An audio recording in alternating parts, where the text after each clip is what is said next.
신학 성경 개요라는 제목으로 하나님 말씀 전할 때 크신 은혜가 있기를 축원합니다. 네. 예, 성경은 하나님의 말씀입니다. 이 하나님의 말씀을 우리는 내 생명의 양식으로 알기에 날마다 읽고 배우며 말씀 따라 순종하게 됩니다. 그렇게 성경 내용을 아는 것은 하나님의 말씀을 늘 먹어야 할 그리스도인에게 가장 궁금하고 필요한 영적 지식입니다. 그래서 신약 성경의 내용을 간단히 짚어보고자 합니다. 각 편지나 책으로도 부르잖아요. 책이나 편지로 부르니까 이 편지를 볼 때 어떤 특징이 있는지, 그리고 우리가 몰랐던 것, 궁금해했던 것들, 오해하거나 잘못 알고 있었던 것들을 이 시간 함께 확인할 수 있는 시간이 되기를 바랍니다. 이제 들어가겠습니다. 마태복음은요, 여러분 성경을 얼마나 늘 읽고 계신지는 모르겠습니다만, 이 정도는 알고 있어야 된다. 이렇게 이 책이 가지고 있는 어떤 줄거리나 뼈대 같은 거는 알고 있어야 되니까 한번 짚어보고자 하는 거예요. 마태복음은 레위인 세리오 사도 마태가 쓴 편지로서 유대인 그리스도인을 독자를 대상으로 썼으며, 특히 예수를 유대인의 왕 메시아임을 입증하고자 구약 예언을 성취한 약속된 메시아로 구약 성경 인용이 가장 많습니다. 무슨 말인지 아시겠죠? 독자는 이제 유대인 그리스도인 독자고, 특히 마태가 거기서 얘기하고자 하는 것은 뭐냐? 이 예수는 유대인의 왕 메시아다라는 것입니다. 그래서 그 어떤 책보다도 구약에 인용이 많다는 것입니다. 아브라함과 다윗의 족보의 자손인 오랫동안 기다려온 메시아로서 천사의 잉태 예고로, 또는 수태고지 이렇게 보통 말합니다. 수태를 고지했다 해서 처녀의 몸에서 성령으로 베들레헴에서 태어났으며, 동방 점성가들이 왕의 별을 보고 따라와 예수께 경배하였습니다. 이제 성경에는 동방 박사라고 얘기했는데 정확히 얘기하면 점성가들이에요. 예수는 나사렛으로 돌아와 세례요한에게 세례를 받고 사탄에게 시험을 받으셨으며 천국이 가까이 왔다 선포하시고 베드로를 부르시고 천국 복음을 설교하시고 산상수훈을 가르치셨습니다. 예수께서는 많은 병자들을 고치시고 귀신 들린 자를 고치시며 죽은 자를 살리시고 바리새인과 서기관과 논쟁하시고 모이던 무리들에게 하나님 나라 비유를 전하시고 5,000명 4,000명을 먹이고 예루살렘에 낙이 타고 왕으로 입성하셔서 환영받으셨으나 유다의 배신과 대제사장과 사내들인 공회의 모함으로 십자가에 달려 죽으셨습니다. 그러나 사흘 만에 부활하사 제자들에게 나타나셔서 이제는 모든 민족을 제자로 삼아 세례를 베풀고 예수께서 분부한 모든 것을 가르쳐 지키게 하라 말씀하셨습니다. 이 정도면 마태복음에 대한 개요가 간단하죠? 마가복음 보겠습니다. 마가복음은 베드로의 조카이자 바울과 함께 1차 선교 여행을 동행한 사도가 아닌 비사도 마가가, 그러니까 이름이 마가 요한 이렇게 불러요. 그러니까 하나 끝에 요한은 이제 헬라어식 이름인 것 같아요. 마가, 비사도 마가가 쓴 편지로서 우주 만물의 하나님의 아들 예수를 부르심에 즉시 순종하는 하나님의 종으로 오셨음을 증거하고 있습니다. 그래서 예수님의 이 동작이 되게 이렇게 즉시 이런 모습을 많이 보여요. 그래서 마가복음에는 다른 성경과 달리 즉시 곧 이런 표현이 많이 있습니다. 인자가 온 것은 섬김을 받으려 함이 아니라 도리어 섬기려 하고 자기 목숨을 많은 사람의 대속물로 주려 함이니라 하면서 섬기러 오신 메시아를 묘사하고 있으며, 제자들은 예수의 가르침에 몰이해하고 있다는 거예요. 몰이해란 이해하지 못한다 그런 말입니다. 그러니까 대부분의 마가복음의 전개 내용들이 다 제자들은 잘 예수님의 얘기에 따라오지 못한다는 것을 보여주고 있습니다. 마가는 다른 복음서와 달리 예수께서 하신 말씀보다는 행하신 일들의 초점을 잡고 있어요. 그래서 특히 책의 3분의 1을 예루살렘 입성 후에 마지막 일주일을 주목해서 고난받는 종의 십자가 사건을 기록하고 있습니다. 그러니까 마가복음은 총 16장이 되는데요. 그 중에서 한 3분의 1 정도가 다 예수님께서 예루살렘에 입성하신 이후의 사건들을 다루고 있다는 거예요. 3분의 1이나. 그러니까 분량이 되게 많잖아요. 그러니까 초점을 많이 그곳에 일주일에 많이 잡고 있다는 것입니다. 고난주간에 잡고 있다는 것입니다. 그 다음 누가복음입니다. 이방인 의사 누가가 데오빌로 각하에게 보낸 편지로서 이방인 독자들에게 예수를 잃어버린 자를 찾아 구원하기 위해서 오신 참 인간으로 증거하고 복음을 전하고자 쓰여졌습니다. 누가복음은 타 복음서들에 비해서 예수의 공생의 사역을 가장 길고 자세하게 썼습니다.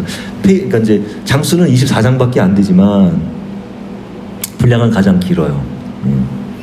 유대 사회에서 가난하고 소외된 죄인들을 불쌍히 여기시고 이방인까지 구원하시는 온 백성의 궁일한 하나님을 예수 그리스도를 통해서 소개하고 있다는 것이에요. 예수는 어디서 태어나셨습니까? 마국간 구유에서 태어나셨잖아요. 가장 낮은 곳에서 태어나셔서 온 백성에게 미칠 구원의 기쁜 소식이 되셨다는 거예요. 세상 논리로서는 정반대의 논리인 것이죠. 로마 황제 디베로가 통치한 지 15년 때에 세례도 받고 마귀의 시험도 받으시고 갈릴리 여러 회당에서 가르치시며 온갖 병자들과 귀신 들린 자를 고치시되 맹인이 보며 못 걷는 사람이 걸으며 나병 환자가 깨끗함을 받으며 기먹은 사람이 들으며 죽은 자가 살아나며 가난한 자에게 복음이 전파된다. 말씀대로 치유하셨습니다. 바리새인과 논쟁하셨고요. 12사도를 세우시며 평지수훈을 선포하셨습니다. 이 평지수훈은 이제 마태복음에서 보면 산상수훈이라고 표현하고 누가복음에서는 평지수훈이라고 말하고 있습니다. 이제 내용은 비슷한데 누가복음에서는 평지에서 말씀을 전하신 걸로 표현하고 있어요. 과부의 죽은 아들을 살리셨습니다. 7장에서 바른과 물결을 잔잔케 하시고 5,000명을 먹이셨고요. 제자들에게 죽음과 부활을 예고하였습니다. 제자들에게 기도를 가르치셨고 바리새인들을 비판하시며 삼가 모든 탐심을 물리치라. 너희 소유를 팔아 구제하라. 좁은 문으로 들어가기를 힘쓰라. 잔치를 베풀거든 차라리 가난한 자들을 청하라. 누구든지 자기 십자가를 지고 나를 따르지 않으면 내 제자가 되지 못한다 하십니다. 죄인 한 사람이 회개하면 하나님 앞에 기쁨이 된다 하시고 너희는 하나님과 재물을 겸하여 섬길 수 없다. 하나님 나라는 너희 안에 있다. 항상 기도하고 낙심치 말아야 하며 하나님 나라가 어린아이와 같이 받아들여지지 않으면 들어가지 못한다 말씀하십니다. 예루살렘에 입성하신 후 십자가에 죽으셨으나 3일 후에 부활하사 제자들에게 나타나 자신을 보이셨습니다. 너희는 모든 일의 증인이라 말씀하시고 승천하셨습니다. 요한복음은 사도 요한이 쓴 복음서로서 공간복음과 달리 공간복음은 뭘 말하느냐? 마태, 마가, 누가 세 복음서를 공간복음이라 말합니다. 내용이 비슷하기 때문에 공간복음이라고 이렇게 붙여 있어요. 달리 예수께서 성육신하신 하나님의 완전한 하나님이심을 소개하고 있으며 이 표현이 약간 제가 바쁘게 쓰는 바람에 약간 표현이 약간 어색하긴 한데 완전한 하나님이심을 소개하고 있으며 예수의 정체성을 분명히 밝히는 이야기들을 다루고 있습니다. 그러니까 그 요한복음의 얘기들이 예수 그리스도 자신이 어떤 분인지를 밝히는 것들이 초점을 잡고 있다는 얘기예요. 예수를 영접하면 하나님의 자녀가 되는 권세를 주시며 물과 성령으로 나지 아니하면 하나님 나라에 들어갈 수 없다 하십니다. 3장에서 말씀하시고 하나님이 세상을 이처럼 사랑하사 독생자를 주셨으니 이는 그를 믿는 자마다 멸망하지 않고 영생을 얻게 하려 하심이라. 하나님은 영이시니 예배하는 자가 영과 진리로 예배할지니라. 지금 38년 된 병자를 고치셨고요. 예수께서는 자신을 7가지로 소개하시고 있습니다. 이게 특징이 다른 것과 다른 게 이런 특징이 있습니다. 나는 생명의 떡이니 나는 세상의 빛이니 나는 양의 문이라 나는 선한 목자라 나는 부활이요 생명이니 나는 길이요 진리요 생명이니 나는 참 포도나무요. 이렇게 7가지로 말씀하시고 있다는 겁니다. 이거를 신학적으로 에고 에이미 이렇게 부르고 있어요. 죽은 나사로를 살리셨고요. 제자들의 발을 씻기시며 본을 보이셨습니다. 세 계명을 주셨습니다. 세 계명을 너희에게 주노니 서로 사랑하라.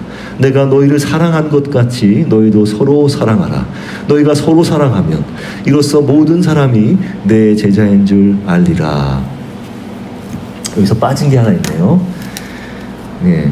모든 사람이 너희가 내 제자인 줄 알라. 너희가 많이 빠졌어요. 제가 보니까. 네.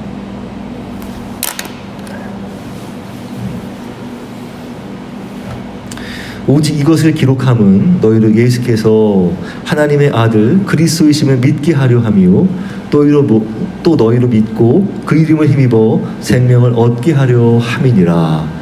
부활후 도마는 부활하신 예수를 보고 나의 주님이시요 나의 하나님이시니이다 이렇게 고백했단 말이에요. 그래서 요한복음은 특징이 그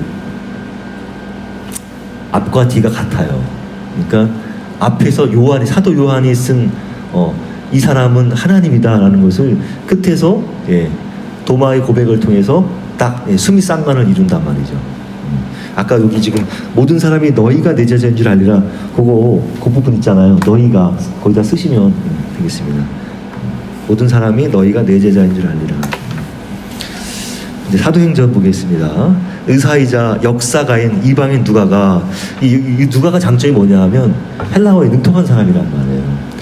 그래서 거침없이 글을 잘 쓰고 있습니다. 그래서 또 헬라어도 그러니까 코인의 헬라어라고 그래가지고 일반인들이 쓰는 또 헬라어가 있으면 귀족층이 쓰는 또 헬라어가 따로 있거든요. 그것도 이 누가가 되게 잘 쓰고 있어요. 사실은 대부분 코인이긴 한데 그래도 귀족층에서 쓰는 헬라어도 조금씩 쓰고 있다고 하는 것을 볼 때 누가가 상당한 지식인층임을 알 수 있습니다. 의사이자 역사가인 이방인 누가가 데오빌로에게 사도들이 성령을 따라 하나님 나라 복음을 선교한 사도들의 행적을 다룬 편지로서 역사적인 편지입니다. 역사적 기록을 담고 있어요. 특히 베드로와 바울을 중심으로 기록되었으며 선교 내러티브를 따라서 내러티브는 이제 이야기를 내러티브라고 말합니다. 점점 밖으로 진행되는 과정들을 담고 있습니다. 처음에는 예루살렘부터 시작하잖아요. 그래서 점점 밖으로 나갑니다. 그래서 이 말씀, 특히 이 말씀이 중요한 거예요. 오직 성령이 임하시면 너희가 권능을 받고 예루살렘과 온 유대와 사마리아와 땅끝까지 이르러 내 증인 되려. 이 말씀 있잖아. 이 말씀에 그대로 실현되는 전개들을 이 사도행전이 보여주고 있단 말이죠. 그래서 이 말씀이 되게 중요한 겁니다. 1장 8절 말씀. 예수의 증인이 되어 퍼져나가는 과정을 담고 있습니다. 예수께서 40일을 함께 계시다가 승천하자 예루살렘에서 성령을 기다리라는 말씀대로 유다 자리에 마띠아를 사도로 세우고요. 약 120명이 기도 중에 오순절날 성령 강림을 경험하여 각 나라 말로 방언하며 베드로가 모인 회중에게 설교하기를 예수를 주와 그리스도가 되게 하셨다는 말씀을 듣고 사람들이 회개해서 세례를 받으며 예수의 제자가 3,000이나 더하였습니다. 2장의 얘기입니다. 사도의 가르침을 받아 재산과 소유와 물건을 팔아 서로 통용하며 나눠주었고 역사가 일어나니까 사람들이 행위가 바뀌는 거예요. 사도들에게 기적이 일어나서 안진뱅이가 일어나고 믿는 자가 5,000이 더하자 대제사장과 공회가 제자들을 싫어하여 베드로와 요한을 신문했단 말이죠.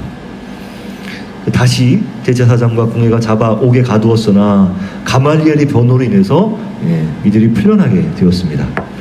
예루살렘 교회가 커지는 중에 스데반의 순교를 기점으로 해서 이제 교회가 흩어지게 되었어요. 이제 공격적으로 이제 박해를 하기 시작합니다. 그러니까 이제 이 예루살렘에 모여있던 사람들이 다 이제 다시 자기 그 디어스포라라 그래서 살던 곳으로 다 돌아가게 되었어요. 빌립이 사마리아를 전도하고 사울이 교회를 박해하려다가 부활 예수의 임재를 경험하고 회개하여 이방인의 사도로 부르심을 받습니다. 그래서 이름이 바울이 됩니다. 베드로는 중풍병자 애니아를 고치고요. 죽은 도르가를 살리며 백부장 고넬료 가정을 회심케 하고 바울은 바나바와 함께 안디옥 교회 제자가 되었으나 선교사의 파송을 받게 됩니다. 안디옥 교회에 이제 성령이 임해서 파송을 받아서 1, 2, 3차에 걸쳐서 선교 여행을 하게 됩니다. 3차 선교 여행을 마치고서 이제 예루살렘 교회 보고를 하러 이제 늘 해마다 보고하러 하시러 왔었어요. 1차 선교행을 마치고도 예루살렘 보고했고 2차 선교 마치고도 보고했고 3차도 마찬가지로 보고하러 들어왔는데 불구하고 그때는 어떻게 해요? 예, 이미 이제 디아스포라 유대인들 중에도 예루살렘 와서 또 예배하러 온 또 사람들이 있잖아요. 그 사람들이 이제 고소한 거야. 저놈이 글쎄 이방인과 함께 성전에 들어갔다 그러면서 유대인의 고소로 사내들인 공회에서 신문을 받고 또 로마 총독의 신문을 받았으나 로마로 항소해서 로마로 이제 압송하게 됩니다. 로마에서 구금되어서도 바울은 어떻게 해요? 하나님 나라를 전파하며 거침없이 가르칩니다로 이제 끝나는 거예요. 재밌게도 다른 특징이 있다면 여기서는 사도행전은 끝맺음 같지 않은 끝맺음으로 끝나요. 내용 끝이. 그러니까 그런 느낌이 뭐냐, 뭘 주냐, 너희들도 같이 사도와 함께 이렇게 가르침을 받아서 나가서 전하라. 끝나지 않은 성령의 역사가 있다. 이런 그런 뉘앙스를 전해주고 있는 것입니다. 오죽하면 그 유명한 그 학자들 중에는 칼바르트라고 하는 학자는 쓰여지지 않은 이 나머지 29장을 너희가 써라. 그런 메시지다. 막 그래가지고 예전에 그 오늘교회 하용주 목사님이 X29 이런 얘기하면서 우리가 29장을 쓰자 막 이런 막 구호를 만들기도 했어요. 보겠습니다. 로마서는 바울이 로마 교회에 보내는 논증 편지로서 하나님 나라 복음을 체계적으로 기술하고 있습니다. 복음은 구약에 미리 약속한 그 아들에 관해 이야기하는데 그는 예수 그리스도로서 이 복음에는 하나님의 의가 나타나 믿음에서 믿음에 이르게 합니다. 그러나 하나님의 진노가 나타나 하나님을 알만한 것이 그 속에 보이지만 하나님 두기를 싫어하는 자들을 버려두시고 죄짓게 하셨으니 율법이 있는 자들은 율법을 범하여 하나님 말씀을 맡았음에도 믿지 않는다고 말씀합니다. 성경은 모두가 죄 아래 있다고 선언하였기에 율법 행위로는 죄를 깨달을 뿐 의에 이르지 못하더니 율법에 하나님의 다른 이가 나타났으니 예수 그리스도를 믿음으로 말미암아 미치는 하나님의 은이 차별이 없으며 예수 안에 속량으로 하나님의 은혜로 의롭다함을 얻은 자 되었다 하십니다. 이를 안 해도 경건하지 않은 자를 의롭다 하시는 하나님을 믿으면 그의 믿음을 의로 여기신다 하십니다. 아브라함의 언약도 믿음의 의로 받은 것입니다. 그러니 예수로 하나님과 화평을 누리자. 한 사람으로 죄와 사망이 세상에 들어와 모든 사람에게 이르렀으나 한 사람 예수로 은혜와 선물이 넘쳤으니 한 의로운 행위로 많은 사람이 의롭다 하심을 받아 생명에 이르게 되었기 때문입니다. 그런즉 예수와 합하여 세례받고 죽은 우리는 그의 부활과 같은 모양으로 연합한 자가 될 것입니다. 우리 옛사람이 십자가에 못 박힌 것은 죄의 몸이 죽어 다시는 종노릇하지 아니하려 함입니다. 죄의 삭은 사망, 하나님의 은사는 예수 안에 있는 영생입니다. 나는 죽었으나 율법이 도리어 탐심을 알게 하여 죄가 살아나 나를 죽게 만들었으니 내가 곤고하지만 예수 안에 결코 정죄함이 없나니 그리스도 예수 안에는 생명의 성령의 법이 죄와 사망의 법에서 나를 해방하였습니다. 성령을 따라 행하면 율법의 요구를 이루어지게 합니다. 영으로서 육신을 죽이면 삽니다. 성령께서 함께 탄식합니다. 더구나 아무도 우리를 대적 못할 것은 하나님의 사랑을 끊을 수 없기 때문입니다. 하나님은 이스라엘 사람들도 구원하기 원하시는데 의의 법을 따라가 율법에 이르지 못하였으니 자기 의를 따라가 하나님의 의에 복종하지 못했지만 그리스도는 모든 믿는 자에게 의를 이루기 위해 율법의 마침이 되십니다. 예수를 시인하면 구원을 받을 것입니다. 하나님이 원가지들도 아끼지 아니하셨으니 이스라엘이 우둔하여 이방인이 들어왔으니 누가 주의 마음을 헤아리겠습니까? 이런 신비는 하나님만이 아시는 거다. 이런 얘기입니다. 그래서 만물이 주에게서 나오고 주에게 돌아간다 하는 것입니다. 그러므로 하나님의 모든 자비하심으로 권하노니 너희 몸을 하나님이 기뻐하시는 산제물로 드리라. 거룩한 산제물, 거룩한이란 말이 있어요. 어디 보니까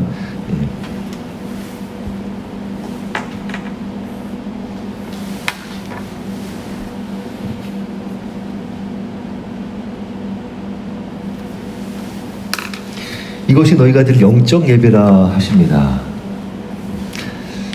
고린도전서는요, 바울이 고린도 교회에 쓴 첫 편지로서 교회가 당면한 실제적 문제들에 대해 신앙적 교훈을 주기 위해 기록되었습니다. 교회가 처한 문제는 교인들 사이의 불화와 교회가 근친상간을 용인하는 것과 교인들 간의 법정 다툼, 또 가름과 결혼과 이혼과 우상에게 바친 재물에 관한 문제, 사도의 권리, 성만찬 논란, 여자가 예배 때 머리를 가리는 문제, 지체 간의 성령의 은사대로 서로 섬기는 것, 그러나 모든 것에 사랑이 있어야 하며 방언과 예언은 질서대로 하게 하고 그리스도의 부활의 목격담, 인색하지 말고 성도를 위하는 연보를 준비하게 하는 것 등 많은 문제를 말씀과 진리와 은혜와 사랑 안에서 해결책을 제시하였습니다. 예, 되게 심각한 얘기들이 많이 나옵니다. 예, 참. 고린도후서는 바울이 고린도 교회에 보내는 두 번째 편지로서 바울이 고린도 교회에 관여하자, 예, 메시지와 교정에 반대하는 교인들을 선동하는 거짓 교사들이 바울의 인격과 그 사도권을 문제 삼자 이 어려움을 해결하기 위해서 디도를 보냈는데, 이에 고린도 교회 교인들이 마음이 바로 잡혔다는 소식을 듣고 바울의 권세를 변호하기 위해서 쓰였습니다. 그러니까 첫 번째 편지를 보냈을 때 못마땅해 하는 교인들이 있단 말이죠. 불만을 품는 교인들이 있단 말이에요. 그 불만을 품는 교인들을 또 선동하는 어디 거짓 교사들이 또 나타나가지고 막 선동하고 있었단 말이에요. 그래가지고 디도를 파견합니다. 디도가 가서 잘 얘기를 해가지고 이제 많이 교회가 가라앉게 되고 해결하게 되고, 예, 마음들이 잘 잡혔어요. 바울이 하자는 대로, 예, 다 따라가게 되었는데, 그 소식을 이제 듣자 바울이 편지를 보냅니다. 그게 이제 바로 고린도후서예요. 그래서 가장 사적이면서도 고통스러운 어떤 관계들을, 또 고통스러운 내면의 마음들을 표현하고 있는 게 바로 고린도후서입니다. 핵심적인 말씀은 이겁니다. 그런즉 누구든지 그리스도 안에 있으면 새로운 피조물이라. 이전 것은 지나갔으니 보라 새 것이 되었도다. 하나님이 죄를 알지도 못하신 이를 우리를 대신하여 죄로 삼으신 것은 우리로 하여금 그 안에서 하나님의 의가 되게 하려 하심이라. 아멘. 갈라디아서 보겠습니다. 갈라디아서는 바울이 1차 선교 여행 때 설립했던 여러 교회들에 보내진 편지입니다. 특히 잘못된 신앙으로 갈라디아 교회를 위협하던 유대 율법주의자들을 강력 비판하고 신학적으로 변증하기 위해서 쓰인 책이에요. 예수를 믿음으로 구원받지만 율법을 지켜야 구원이 보증된다, 이런 특이한 소리를 하는 사람들이 갈라디아 교회에 있었단 말이죠. 그들의 주장은 예수의 은혜의 구원을 흔드는 잘못된 가르침으로서 이를 반박하고 예수 그리스도를 믿음으로 의롭다함을 얻음을 변호했단 말이에요. 신학적으로 변호하였습니다. 예수를 통해서 얻는 율법에서 자유함을 방종으로 쓰지 말고, 기꺼이 사랑으로 서로 종노릇하고 성령을 따라 행하라, 이렇게 말씀합니다. 그리고 십자가에 대한 얘기가 되게 가장 많이 나와요. 총 6장밖에 안 되는데, 십자가 얘기를 한 6번 정도 합니다. 우리 에베소서를 보겠습니다. 에베소서는 바울이 옥중에서 에베소 교회와 아시아 여러 교회 그리스도인들에게 하나님의 풍성한 계획이자 비밀인 교회의 하나됨을 전하고자 썼습니다. 당시 유대인들과 여러 이방인들이 섞인 아시아 교회들의 분열의 위험의 상황에서 만유의 하나님은 통치와 권세와 주권과 미래 세대에 예수라는 뛰어난 이름을 주사 그리스도 안에서 몸된 교회가 하나 되게 하심을 설교하였습니다. 우리는 모두 본질상 진노의 자녀였으나 긍휼이 풍성하신 하나님의 큰 사랑으로 인하여 그리스도와 함께 살리셨고 은혜로 구원을 받았으며, 멀리 있던 이방인들이 그리스도의 피로 가까워져서 그 안에서 하나가 되어 새 사람이 되었으니 이제 성령이 하나 되게 하신 것을 지켜 그리스도의 몸을 세워 그리스도에게까지 자라라 하십니다. 밑에 자녀들이 되어서 가정을 세우고 마귀에 대적하기 위해서 하나님의 전신갑주를 취하라 말씀하십니다. 빌립보서는요, 바울이 옥중에서 빌립보 교회 공동체가 보내준 헌금과 격려의 감사함을 전하고자 썼습니다. 이것도 이제 에베소서와 함께 옥중에서 쓴 거예요. 그래서 옥중서신이라 합니다. 자신은 옥에 매었으나 빌립보 성도들에 대한 감사와 기쁨으로 기도하는 것은 나로 인해서 그리스도 복음 전파에 진전이 있게 되었으니 그리스도를 위해서 죽는 것도 유익하다고 말씀합니다. 교회가 품을 하나된 마음은 그리스도의 겸손한 낮추심이니 그는 하나님과 본체시나 하나님과 동등됨을 버리고 자신을 비우고 종이 되어서 십자가에 죽기까지 순종하심으로 하나님은 모든 무릎을 예수의 이름에 꿇게 하시고 예수 그리스도를 만유의 주로 세워 모두가 시인하게 하셔서 하나님께 영광을 돌리게 하셨습니다. 율법주의자들이 할례를 따르지 말고 예수로 자랑할 것은 모든 것은 해로울 뿐 매주 그리스도 예수를 아는 지식이 가장 고상하기 때문이라. 오직 우리의 시민권은 하늘에 있으니 그리스도를 기다리라. 아무것도 염려 말고 감사함으로 아뢰며 어떠한 형편이든지 자족하라. 나의 쓸 것을 보내주어 풍족하니 하나님께 향기로운 제물이라. 너희 쓸 것을 채우시리라. 이렇게 말씀합니다. 골로새서 보겠습니다. 골로새서는 역시 옥중서신입니다. 바울이 옥중에서 골로새 교회에 들어온 이단에 대처하기 위해서 썼습니다. 그들은 유대교적이고 영지주의적이며 철학적인 또 혼합적인 이단이었습니다. 하나님은 흑암의 권세에서 우리를 건져내어 아들의 나라로 옮기사 제사함을 얻게 하셨으니 그는 보이지 아니하는 하나님의 형상이요 모든 피조물보다 먼저 나신 분으로서 만물이 그로 말미암아 그에게서 창조되었는데 그는 몸인 교회의 머리시며 하나님의 비밀인 그리스도라 말씀합니다. 그 안에는 지혜와 지식의 모든 보화가 감추어 있으니 그 안에서 세움을 받으라. 그는 신성의 모든 충만이 육체로 거하시며 모든 통치자와 권세의 머리시라. 누가 철학과 헛된 속임수로 너희를 사로잡을까 주의하라. 먹고 마시는 것과 절기나 초하루나 안식일이나 천사숭배나 세상 초등학문을 따르지 말라. 땅에 있는 지체를 죽이라. 탐심은 우상숭배니 새 사람을 입으라. 이런 것들이 핵심 말씀입니다. 데살로니가 전서를 보겠습니다. 바울이 유대 율법주의자들과 이교도와 온갖 박해로 환난과 고난을 받는 데살로니가 교회의 성도들에게 재림의 소망을 붙들도록 격려하는 편지입니다. 그래서 이 말씀이 가장 유명합니다. 주께서 호령과 천사장의 소리와 하나님의 나팔 소리로 친히 하늘로부터 강림하시리니 그리스도 안에서 죽은 자들이 먼저 일어나고 그 위에 우리 살아남은 자들도 그들과 함께 구름 속으로 끌어올려 공중에서 주를 영접하게 하시리니 그리하여 우리가 항상 주와 함께 있으리라. 항상 기뻐하라. 쉬지 말고 기도하라. 범사에 감사하라. 이는 너희를 향하신 하나님의 뜻이니라. 이 말씀들이 데살로니가 전서 말씀이고 데살로니가 후서는 이어서 바울이 데살로니가 교회에 가르친 주의 재림에 관해서 앞선 이 데살로니가 전서 편지의 얘기잖아요. 재림에 관해서 교회에 닥친 박해와 환난을 경험하면서 주의 날은 이미 시작되었다면서 대할 난을 경험하고 있는 게 아닌가 하고 오해한 일부 거짓 선생들의 잘못을 바로잡기 위해서 쓴 것이에요.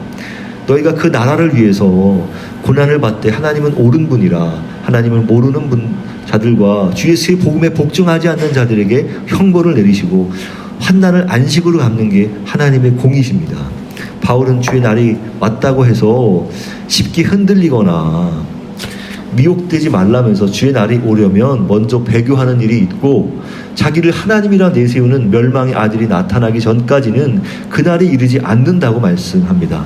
급작스러운 주의 재림의 종말을 이미 시작된 것으로 오해하여서 세상이 끝난 것으로 알고 생업을 포기한 게으른 자들에게 누구든지 일하기 싫어하거든 먹지도 말게 하라. 조용히 일하여 자기 양식을 먹으라. 이렇게 말씀합니다. 네, 디모데 전서는요. 열심히 주리 괜찮죠? 안 힘드시죠? 디모데 전서는요. 바울이 마게도냐로 선교하러 갈 때 믿음 안에서 참 아들된 동역자 디모데에게 개인적으로 보낸 목회 편지로서 아시아에 있는 교회들을 책임 있게 돌보도록 부탁하였습니다. 신화와 족보와 율법에 빠지지 말고 바른 교훈을 따르며 믿음과 착한 양심을 가지라. 각 교회, 각처 교회 공예배 중에 남녀들의 질서를 세우고 고귀한 교회 직분에 맞는 인격적 자격 요건을 세우라 권합니다. 그래서 여러 자격 요건들이 어떤지 쫙 이렇게 말씀하고 있어요. 거짓 선생들의 극단적 금욕주의나, 그러니까 이 사람들이 무슨 얘기하냐면, 먹지 말래요. 하여튼 이런 얘기도 하고 있어요. 극단적 금욕주의 얘기들을 하고 있습니다. 망령된 신화를 버리고 경건에 이르도록 연단하며 본이 되어 읽는 것과 권하는 것과 가르치는 것에 전념하고 교회 성도들이 건강한 가정을 세우도록 잘 치리하고 믿음의 선한 싸움을 싸우고 재물의 소망을 두지 말고 선을 행하고 나누어지기를 좋아하라, 이렇게 말씀합니다. 개인적으로 보낸 목회 편지라는 것이 다 느껴지는 그런 글입니다. 그리고 디모데후서도 마찬가지. 바울이 디모데에게 보낸 두 번째 편지로서 흔들리지 말고 목회 사역에 전념할 것을 당부하고 있습니다. 내 속에 거짓이 없는 믿음이 있으니, 이제 로이스와 유니게라고 하는 사람 두 명 이름을 대면서 이 얘기를 해요. 로이스는 외할머니고 유니게는 엄마입니다. 그래서 너도 이렇게 거짓이 없는 믿음이 있으니 부르심을 따라 바울처럼 담대하게 복음과 함께 예수 그리스도의 좋은 병사로 고난을 받으라. 그리고 진리의 말씀을 옳게 분별하며 부끄러움 없는 일꾼으로 하나님께 드리기를 힘쓰며 부활이 없다 하는 자들의 망령되고 헛된 말을 버리고 자기를 깨끗하게 하면 주인의 쓰심에 합당하게 되어 정욕을 피하고 의와 믿음과 사랑과 화평을 따르라. 말세에 고통하는 때가 이르리니 사람들이 자기를 사랑하고 돈을 사랑하며 교만하며 쾌락 사랑하기를 하나님보다 더하니 경건의 능력을 부인하는 자들에게서 돌아서라. 경건하게 살고자 하면 박해를 받으리라. 때를 얻든지 못 얻든지 말씀을 전파하라 말씀합니다. 디도서도 이제 디도에게 보낸 개인 편지예요. 목회 서신으로서 그래서 이 목회 서신이 디모데 전후서, 디도서가 이제 목회 서신입니다. 초기 핵심자요 바울의 동역자이자 영적 아들인 디도에게 그레데 섬에 나와서 그레데의 교회들을 바로 세우도록 사역 지침을 내린 개인 편지입니다. 장로와 감독을 세우고 거짓 선생들의 입을 막으며 거짓말쟁이요 배만 위하는 게으름뱅이 그레데인들을 꾸짖으며 교회 공동체의 구성원들을 바로 세우며 세상에 선한 일을 힘쓰라 말씀합니다. 빌레몬서는요, 이것도 개인 편지라고 볼 수 있습니다. 옥중에 바울이 빌레몬에게 보낸 개인적인 편지인데요. 이 편지는 이것도 옥중 서신입니다. 이 편지는 바울이 오네시모를 만나서 회개하고 예수를 영접한 그리스도인이 되면서 쓰게 된 사연이 있는 편지입니다. 사연이 있는 편지라는 게 느껴져요. 사실 오네시모는 주인 빌레몬의 물건을 훔쳐 달아난 도둑이요 도망자였단 말이에요. 그는 큰 형벌을 받아야 할 범죄를 저질렀으나 바울은 빌레몬에게 감옥에서 낳은 자식 오네시모를 용서하고 새로운 관계로 다시 받아줄 것을 부탁하고 있습니다. 여기서 이제 보니까 이게 오네시모도 같이 감옥에 있었던 건지 아니면 바울만 감옥에 있고 오네시모만 이제 이렇게 면회하면서 낳은 자식인지는 정확하진 않아요. 그래서 아무튼 바울이 감옥에서 오네시모를 이제 회개하게 해서 회심한 영혼이 되었습니다. 그래서 그를 용서하고 새로운 관계로 다시 받아줄 것을 부탁하고 있단 말이에요. 빌레몬은 바울의 청을 거절할 수 없었을 것은 빌레몬은 바울을 통해서 회심한 그리스도인이었기에 복음의 빚진 자요 바울의 좋은 벗이기도 하였습니다. 신약의 노예제에 대해 다루고 있지는 않지만 바울이 당시 노예를 대하는 태도를 볼 때 오네시모가 노예잖아요. 종이잖아요. 그가 얼마나 그리스도 안에서 한 형제로 보고 있는지를 알 수가 있는 표현들이 많이 나옵니다. 그래서 노예제를 부정적으로 봤다라고 알 수 있습니다. 그러니까 재밌는 일이죠. 이미 빌레몬을 알고 있었어. 빌레몬은 골로새 교회에 되게 이제 큰 역할을 하던 사람이에요.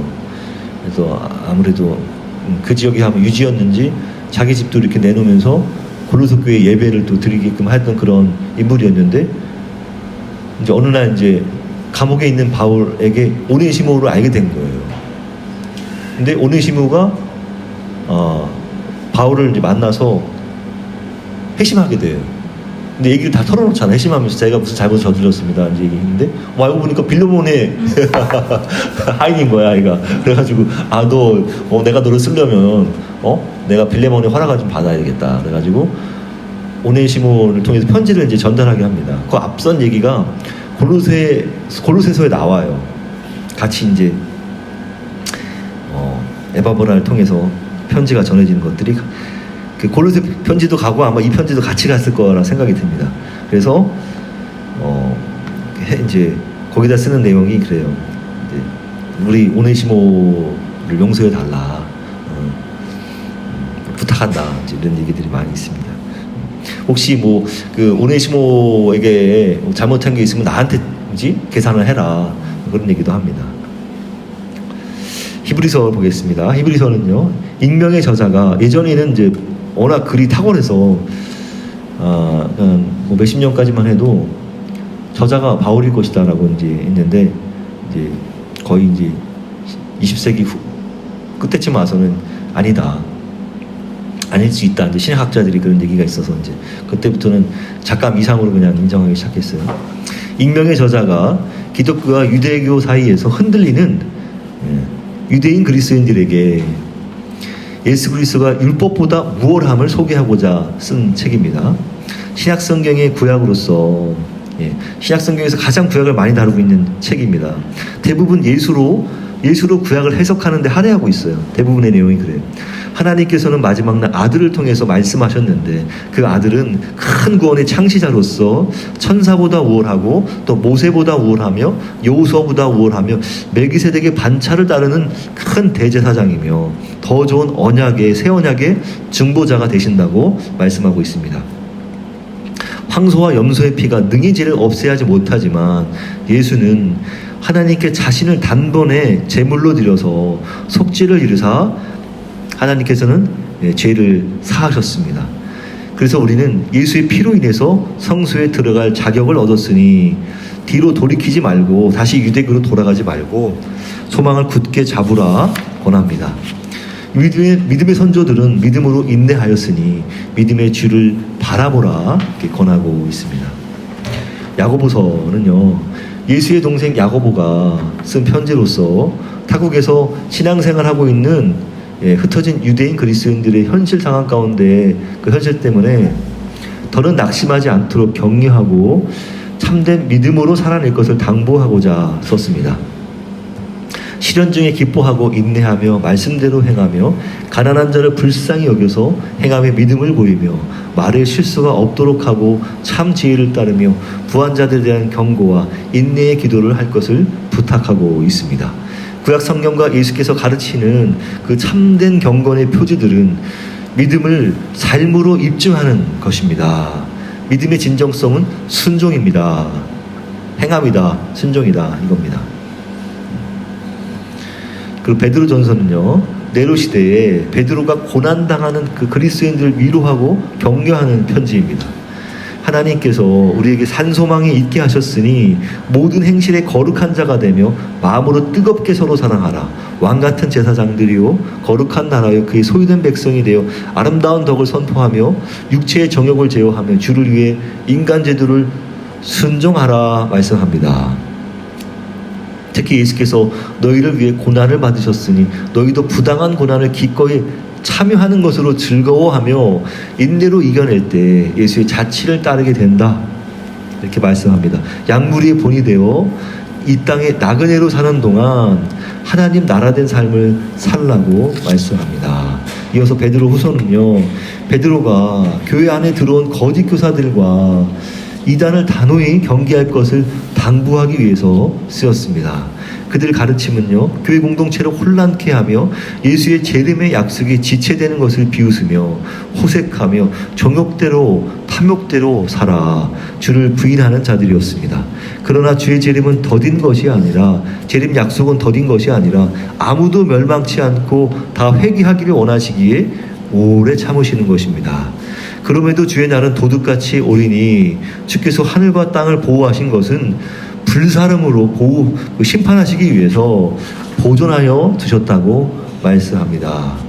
거룩한 행실과 경건함으로 주 앞에서 점도 흠도 없이 나타나기를 힘쓰라고 권하고 있습니다. 거의 끝에 가고 있습니다. 끝으로 갑니다. 요한일서는요, 수신자가 뚜렷하지 않지만 여러 교회 공동체에 읽혀질 것을 염두한 것으로서 특히 이단 영지주의에 대처하기 위해서 쓰여졌습니다. 저자를 밝히지 않지만요, 요한이 스스로 나 요한이다 이렇게 쓰지 않아요. 요한을 저자를 보고 책 제목이 붙었는데요, 문체와 내용이 요한복음과 일치하기 때문인 거예요.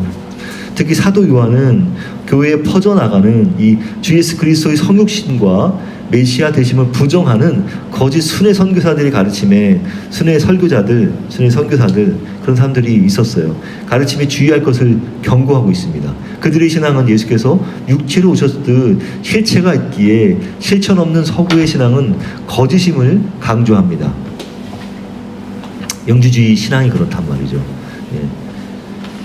요한은 하나님과 사귐을 통해서 진리대로 행해야 함을 강조합니다.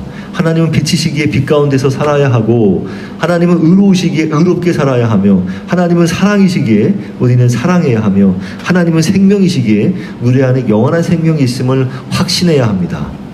하나님께서 난 그리스도인들은 하나님께서 아들 예수를 내어줌으로 사랑하신 것처럼 다른 사람들을 사랑함으로 증명합니다. 하나님의 자녀들은 습관적으로 죄를 범하지 않습니다 하는 것들이 핵심 얘기입니다. 요한이서는요, 요한이 로마에 사는 아시아 어느 부녀와 딸들에게 쓴 편지로서 한 가정교회, 그러니까 어느 부녀가 자기 딸들과 함께 가정에서 예배를 드리는 가정교회가 된 거라며요. 근데 그 가정교회 편지를 썼어요. 그 가정교회가 너무 신실하다 보니까 돌아다니는 거짓 선교사들, 거짓 순회 선교사들을 그냥 받아들이니까 그거를 조심해서 주의하라고 당부하고 있는 거예요. 기독교 초기 선교 초기에는요, 예수께서 성육신하심을 부인하는 그런 영지주의자들도 기독교 이단이잖아요. 영지주의자들이 바울처럼 같이 유럽을 순회하면서 갇히고 있었단 말이에요. 그래서 그런 자들을 맞이하지 말고 조심해서 진리 안에 서라 이렇게 권하고 있습니다. 요한 3서는요, 요한이 가이오에게 보내는 편지이자 추천서로서 찾아온 순회 선교사들을 환대하고 진리 안에서 행하는 가이오를 칭찬하며, 요한이 보낸 사람들과 요한이 추천서를 거부하고 환대하지도 않은 그 디오드레베를 꾸짖으며 잘 섬기는 데메디오를 칭찬하고 있는 내용을 담고 있습니다.